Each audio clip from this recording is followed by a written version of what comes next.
Convido os irmãos a lerem a palavra de Deus, carta de Tiago, capítulo 1. Nós vamos fazer a leitura dos versículos 19 e 20.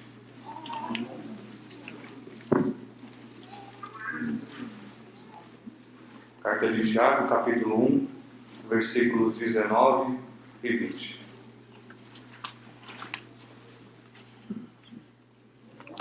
Diz assim a palavra do Senhor: Sabeis essas coisas, meus amados irmãos. Todo homem, pois, seja pronto para ouvir, tardio para falar, tardio para se irar, porque a ira do homem não produz a justiça de Deus. Vamos orar mais uma vez? Senhor Deus, Pai amado, graças te damos, ó Pai, por este grande privilégio que o Senhor nos dá, estarmos mais uma vez unidos em Teu nome. Obrigado, Pai, que o Senhor tem cuidado de nós, tem nos sustentado. Obrigado, Pai, porque apesar das nossas limitações, das nossas fraquezas, o Senhor fala aos nossos corações. Pedimos agora, humildemente, ó Pai, que o Senhor venha falar mais uma vez aos nossos corações, ó Pai. Que o Senhor me use, ó Pai, como instrumento em Tuas mãos, apesar das minhas limitações, ó Pai. Em nome de Jesus, amém. Meus irmãos, nesta manhã, momento de devocional, quero fazer uma breve meditação para a igreja, referente a esse texto que acabamos de ler. E o título dessa devocional são as recomendações de Tiago para uma boa comunicação. Acredito que esse tema ele é muito oportuno para nós. É comum nós tratarmos sobre comunicação nas faculdades, em cursos empresariais, no nosso trabalho. Parece que a comunicação é uma preocupação em nossas vidas, principalmente quando falamos de algo relacionado à nossa profissão.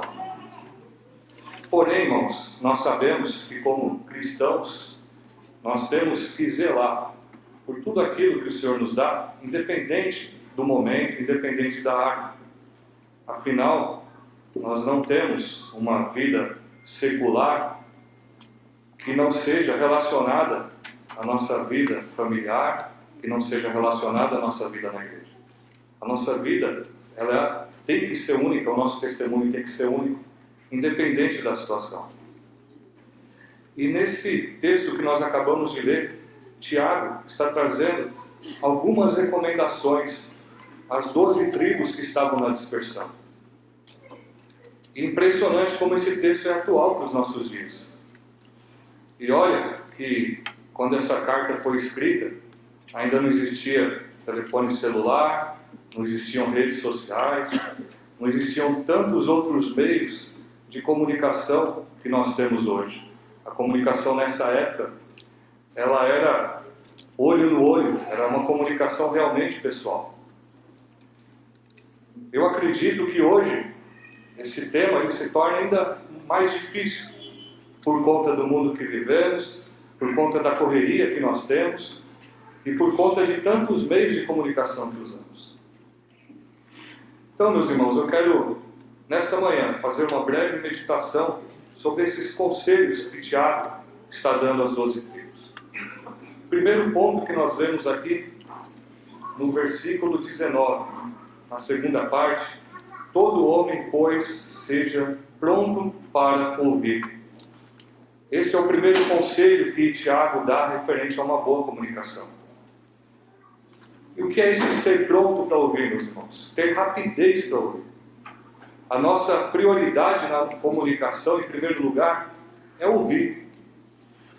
Nós vivemos uma época onde as pessoas não querem ouvir umas das outras. As pessoas não têm tempo para ouvir. A nossa prioridade não é ouvir.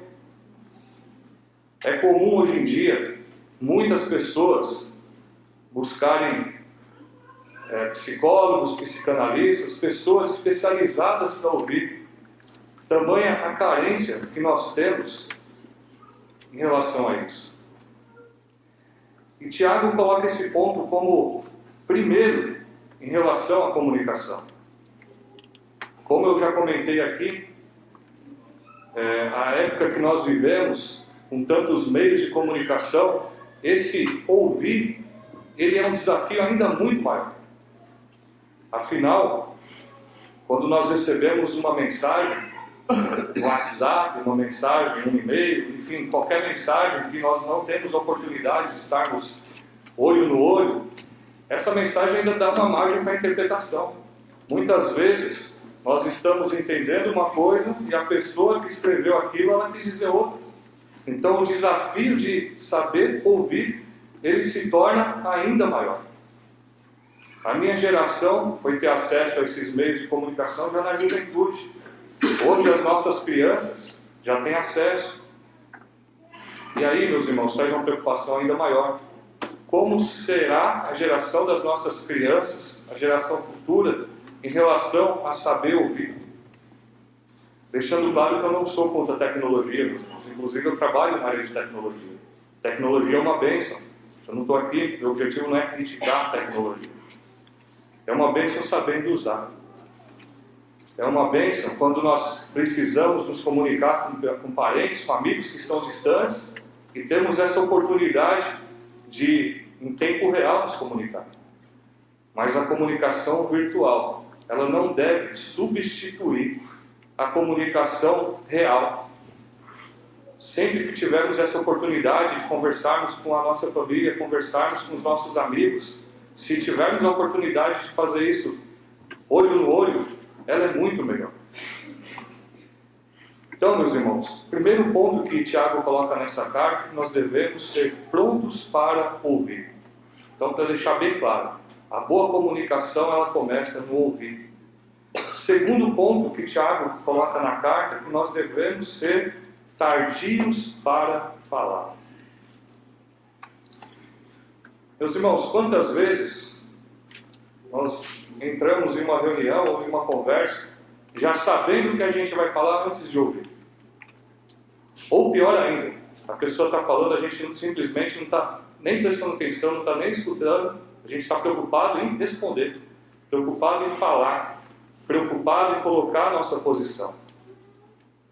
Como nós já lemos durante a liturgia, em Provérbios 18, 21, as palavras, elas podem dar vida ou morte a uma pessoa. Irmãos, o falar é uma responsabilidade muito grande, muito grande. Tem um ditado popular que diz que nós temos 2 ouvidos e uma boca, porque nós devemos ouvir mais do que falar. Eu escutei uma pregação uma vez de um pastor que eu gosto muito sobre esse estudo, e ele comentava o seguinte, que antes de falar, nós deveríamos passar as nossas palavras por 4 peneiras. Eu não sei se os irmãos já escutaram isso.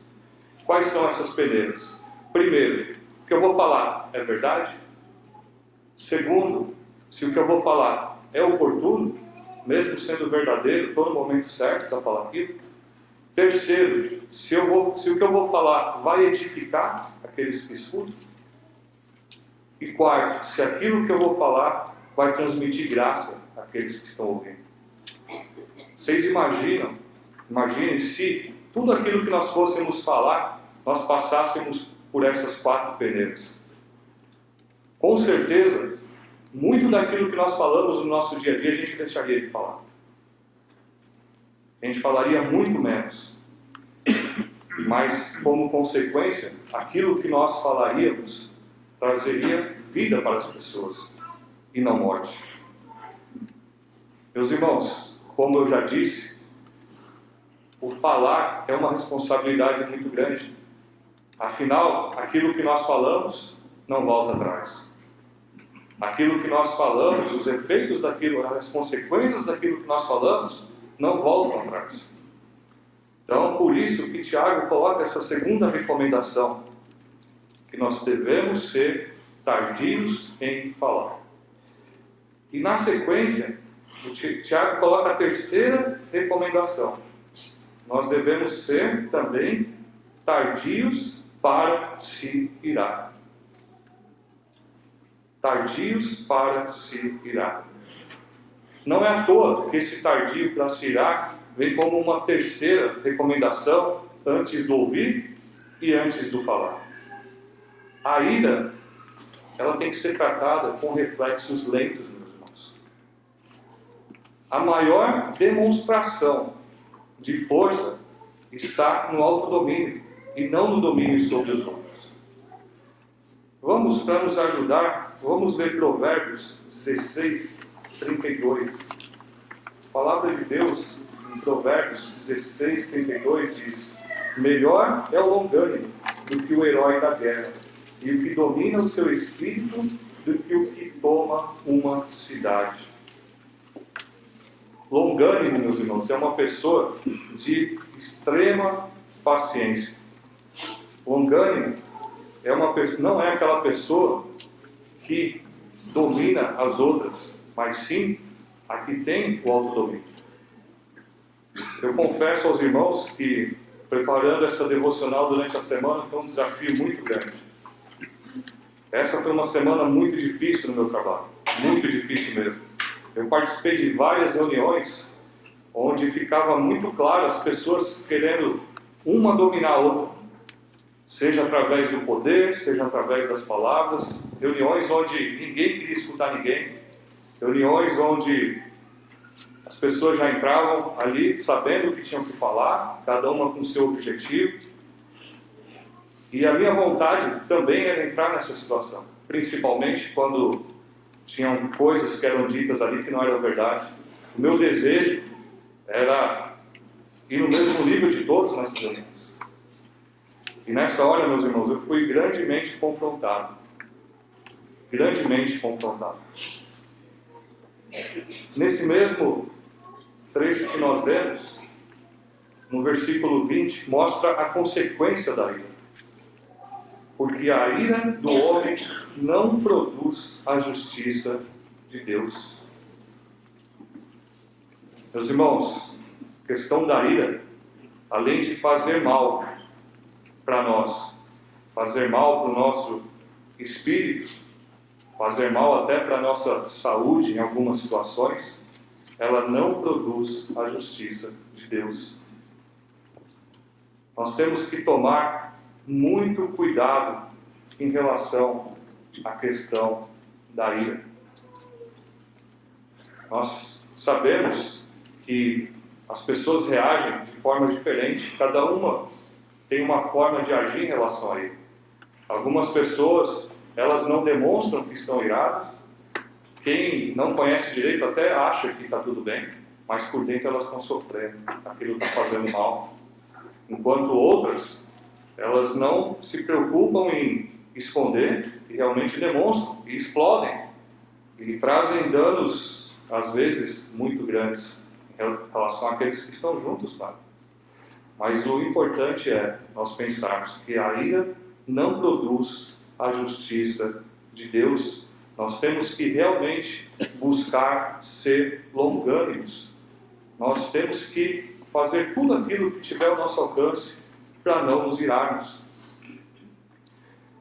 Eu sei, meus irmãos, que esse texto ele é muito fácil de se entender. Eu não preciso explicar muito. Eu sei que os irmãos estão entendendo. Mas o mais difícil desse texto, ele está no versículo 22 da carta de Tiago, no capítulo 1. Tornai-vos, pois, praticantes da palavra, e não somente ouvintes, enganando-vos a vós mesmos. Esse é o nosso maior desafio. O que eu falei aqui, eu não acredito que a grande maioria entendeu. Mas eu sei que é muito difícil. Muito difícil. O meu desejo, meus irmãos, é que, como nós meditamos aqui esta manhã, que todos nós realmente possamos ser prontos para ouvir, tardios para falar, e mais tardios ainda para nos irarmos. Amém? Amém.